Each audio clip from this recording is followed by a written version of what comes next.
Assalamu alaikum students, I hope you all are fine. Today we will start a new chapter number 3, biodiversity. At least 10 million kinds of organism इस earth surface पे exist करते हैं, ठीक है, लेकिन 1/3 अभी तक लेस देन 1/3 साइंटिस्ट उनको स्टडी कर चुके हैं और उनको रिकॉर्ड तैयार कर चुके हैं। इनमें इन तमाम अर्थ ऑर्गेनिज्म में बहुत सी डाइवर्सिटी मिलती है, ठीक है।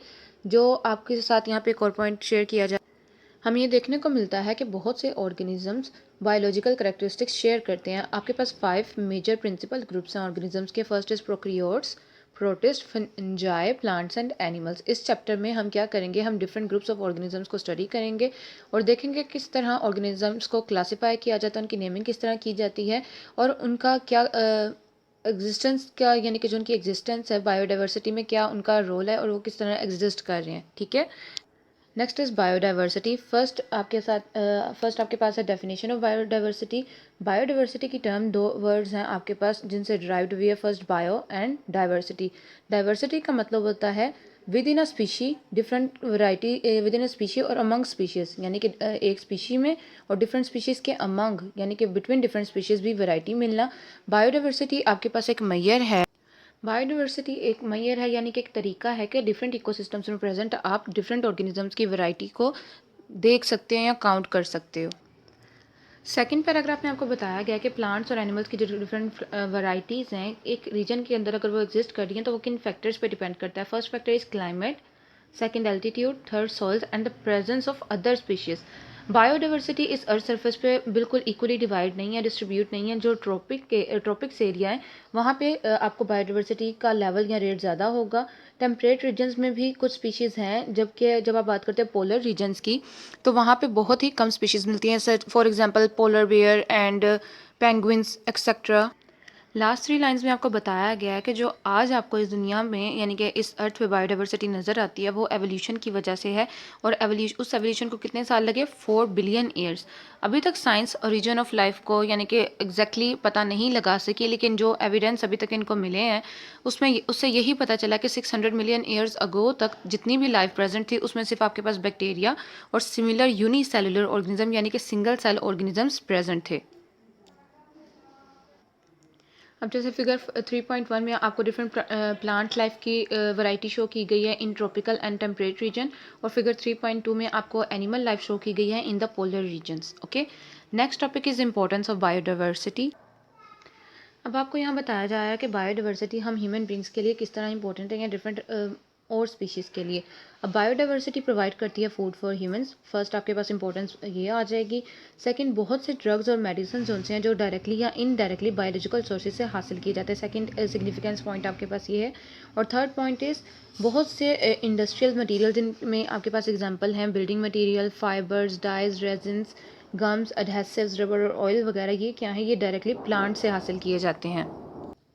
बायोडाइवर्सिटी बहुत ज़्यादा इंपॉर्टेंट रोल प्ले करती है हमारे इकोसिस्टम्स को बनाने और उनको मेंटेन रखने में, ठीक है।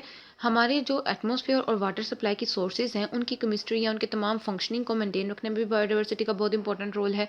ये डायरेक्टली इन्वॉल्व है न्यूट्रिएंट्स की रिसाइकलिंग के लिए और हमें फर्टाइल सॉइल्स प्रोवाइड करने के लिए। Today's topic of discussion is classification, aims and principle, unit number 3, biodiversity. जैसा कि आप जानते हैं कि इस ज़मीन पे बहुत से ऑर्गेनिजम्स की डिफरेंट आपका बहुत बड़ी कलेक्शन है जो एक दूसरे से मिलते भी नहीं, यानी कि बहुत डिफरेंट ऑर्गेनिजम्स हैं। अभी तक जो बायोलॉजिस्ट यानी कि आइडेंटिफाई कर चुके हैं ऑर्गेनिजम्स को, उसमें आपके पास 1.5 million types of animals and over 0.5 million types of plants present है, ठीक है। और ये जितना एस्टिमेट लगाया जा चुका है कि इस अर्थ के ऊपर जितने ऑर्गेनिजम्स प्रेजेंट हैं ये उसका बहुत स्मॉल परसेंटेज है। अब आपको पता है कि अगर कॉम्प्लेक्सिटी की बात करें तो सिंपल ऑर्गेनिज्म है आपके पास स्मॉल एंड सिंपल बैक्टीरिया, और लार्ज और कम्प्लेक्स ऑर्गेनिज्म हम जाते हैं एक बैक्टीरिया से ह्यूमन बींग तक। अब आपको पता है कि कुछ ऑर्गेनिज्म समुद्र में रहते हैं, कुछ ज़मीन पे रहते हैं, कुछ चलते हैं, कुछ उड़ते हैं, और कुछ ऐसे भी ऑर्गेनिज्म हैं जो बिल्कुल ही यानी कि स्टेशनरी फॉर्म में वो मूव नहीं करते। हर ऑर्गेनिज्म का अपना ही एक ज़िंदगी गुजारने का तरीका है, किस तरह वो खुराक हासिल करता है, किस तरह वो अनफेवरेबल इन्वायरमेंटल कंडीशंस को अवॉइड करता है, उनसे बचता है, किस तरह वो एक अपनी रहने की जगह ढूंढता है और किस तरह रिप्रोडक्शन में पार्टिसिपेट करता है। जब आपको पता है कि इतनी डिफरेंट काइंड्स हैं ऑर्गेनिजम्स की तो ये बहुत मुश्किल हो जाता है कि हर ऑर्गेनिज्म की करेक्टरिस्टिक को पढ़ा जाए या उसको लिखा जाए या इस तरह फाइंड किया जाए। अब क्लासिफिकेशन की ज़रूरत क्यों पड़ी? कि आपके पास इतनी लार्ज कलेक्शन है ऑर्गेनिज्म की, तो बायोलॉजिस्ट को इन तमाम ऑर्गेनिज्म को डिफरेंट ग्रुप्स और सब ग्रुप्स में क्लासिफाई करना पड़ा, ताकि वो क्या कर सके, इन तमाम ऑर्गेनिजम्स को स्टडी कर सके। और इस काम को पूरा करने के लिए उन्हें किसी सिस्टम की ज़रूरत थी। फिर आपके पास आया बायोलॉजिकल क्लासिफिकेशन। ये एक ऐसा मेथड है जो कि बायोलॉजिस्ट को, यानी कि बायोलॉजिस्ट की हेल्प करता है, उसे अलाउ करता है कि वो डिफरेंट ऑर्गेनिजम्स को डिवाइड कर सके इंटू ग्रुप्स एंड सब ग्रुप्स। नेक्स्ट है आपके पास एम्स ऑफ क्लासिफिकेशन। अब यहाँ पे आपके पास दो डेफिनेशंस शेयर की गई हैं, टेक्सोनमी और सिस्टमैटिक्स। ये आपके पास बायोलॉजी की ऐसी ब्रांचेस हैं, जिस टेक्सोनमी वो ब्रांच है जिसमें हम क्लासिफिकेशन के साथ डील करते हैं, उसको कहा जाता है टेक्सोनमी। और वो ब्रांच जिसमें क्लासिफिकेशन और तमाम ऑर्गेनिजम्स के एवोल्यूशनरी हिस्ट्री को ट्रेस किया जाता है, उस ब्रांच को कहा जाता है सिस्टमैटिक्स। इन दोनों ब्रांचेस के एम्स या ऑब्जेक्टिव सेम है, यहाँ आपके साथ शेयर किया गया है। फर्स्ट एम है आपके पास क्या, कि डिफरेंट ऑर्गेनिजम्स के, यानी कि बिटवीन ऑर्गेनिज्म क्या किया जाए, कि उनको स्टडी इजीली करने के लिए हम क्या करते हैं कि उन ऑर्गेनिजम्स के सिमिलैरिटीज़ और डिफरेंसेस को डिफ़ाइन करने की या ढूंढने की कोशिश करते हैं। और सेकंड ऑब्जेक्टिव ये होता है कि उन ऑर्गेनिजम्स के दरमियान, यानी कि दो ऑर्गेनिजम्स में एवोल्यूशनरी रिलेशनशिप क्या है, उसको फाइंड करने की कोशिश की जाती है। Next topic is basis of classification. Classification किस पे बेस करती है, बिटवीन टू। अगर आप ये एग्जांपल ले लें कि दो ऑर्गेनिज्म या स्पीशी हैं, तो उनके दरमियान रिलेशनशिप को बेस बनाया जाता है। और ये रिलेशनशिप किस तरह डेवलप किया जाता है, उन दो ऑर्गेनिजम्स की करेक्टरिस्टिक्स में जो उनको सिमिलैरिटीज़ मिलती हैं, उसकी बेस में उस रिलेशनशिप को डेवलप किया जाता है। अब ये सिमिलैरिटीज़ किस तरह सजेस्ट की जाती हैं, कि जितने भी ऑर्गेनिजम्स हैं वो किसी ना किसी पॉइंट में अपनी एवोल्यूशनरी हिस्ट्री में, यानी कि कहीं एक पॉइंट पे ज़रूर एक दूसरे से रिलेट करते हैं। जितने भी ऑर्गेनिज्म हैं वो क्या हैं, ज़्यादा क्लोजली रिलेटेड होते हैं एज़ कम्पेयर टू अदर। जैसे आपके पास यहाँ पे एग्जांपल है स्पैरोज़ की, कि स्पैरोज़ ज़्यादा रिलेट करेंगे पिजन से दैन टू इंसेक्ट्स। अब यहाँ पे जैसे आपके पास बताया गया है कि जो आपके पास स्पैरोज़ और पिजन है, उनका क्या कॉमन, यानी कि उनका कॉमन एवोल्यूशनरी, उनके पास कॉमन एवोल्यूशनरी हिस्ट्री है, कि एवोल्यूशन में वो एक दूसरे के साथ लिंक करते हैं। जब बायोलॉजिस्ट क्लासीफाई करते हैं ऑर्गेनिजम्स को ग्रुप्स और सब ग्रुप्स में, तो वो क्या करते हैं, इन ऑर्गेनिज्म के स्ट्रक्चर्स में एक्सटर्नल और इंटरनल सिमिलैरिटीज़ के साथ स्टेजेस ऑफ डेवलपमेंट को भी ऑब्जर्व करते हैं। और अब मॉडर्न जेनेटिक्स की हेल्प से टेक्सोनमिस्ट क्या करते हैं, दो डिफरेंट ऑर्गेनिजम्स के डीएनए की हेल्प से वो उन ऑर्गेनिज्म के डिफरेंट स्ट्रक्चर्स और फंक्शंस में सिमिलैरिटीज़ और डिफरेंसेस को उनके डीएनए में स्टडी करके उनके स्ट्रक्चर्स और फंक्शंस के डिफरेंसेस और सिमिलैरिटीज़ को भी स्टडी कर सकते हैं। Next topic is taxonomic hierarchy. जिन ग्रुप्स में ऑर्गेनिजम्स को क्लासिफाई किया जाता है उनको हम कहते हैं टेक्सोनमिक कैटेगरीज और टेक्सा, जिसकी सिंगुलर फॉर्म है आपके पास टेक्सोन।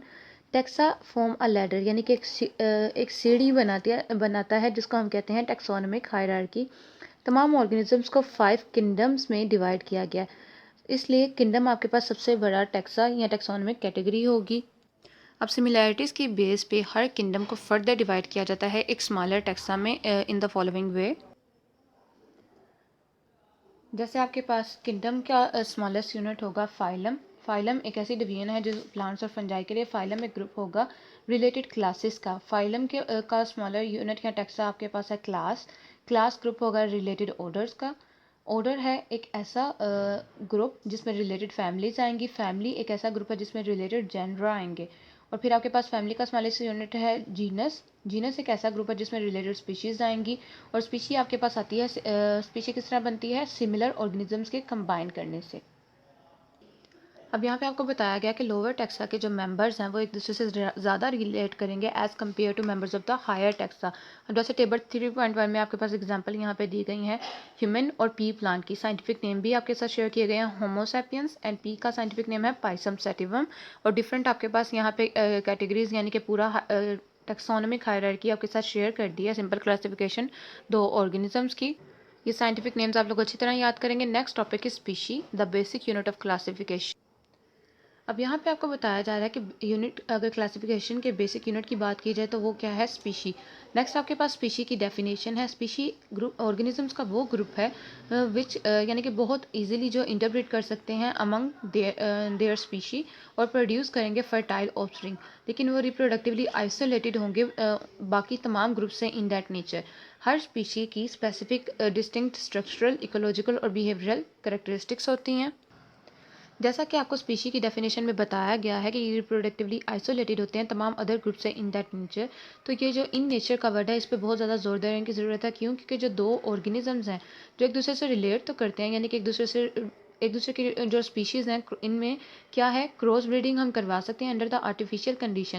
लेकिन इन कंडीशन में जो आपके पास ऑफस्प्रिंग प्रोड्यूस होगा वो क्या होगा, इनफर्टाइल होगा। जैसे आपके पास एग्जांपल है कि एक मेल डोंकी और फीमेल हॉर्स में जब क्रॉस करवाया गया रिप्रोडक्शन के लिए तो क्या प्रोड्यूस हुआ, आपके पास एक इनफर्टाइल ऑफस्प्रिंग जिसके जो क्या है आपके पास इनफर्टाइल म्यूल। और ये आपके पास पूरा टेक्सोनोमिक हायरार्की शेयर की गई है किंगडम, यानी कि पूरा आपके पास ह्यूमन का टेक्सोनोमिक हायरार्की रिकॉर्ड, या जैसे अभी हमने कहा कि एक लैडर बनाता है वो शेयर किया गया है।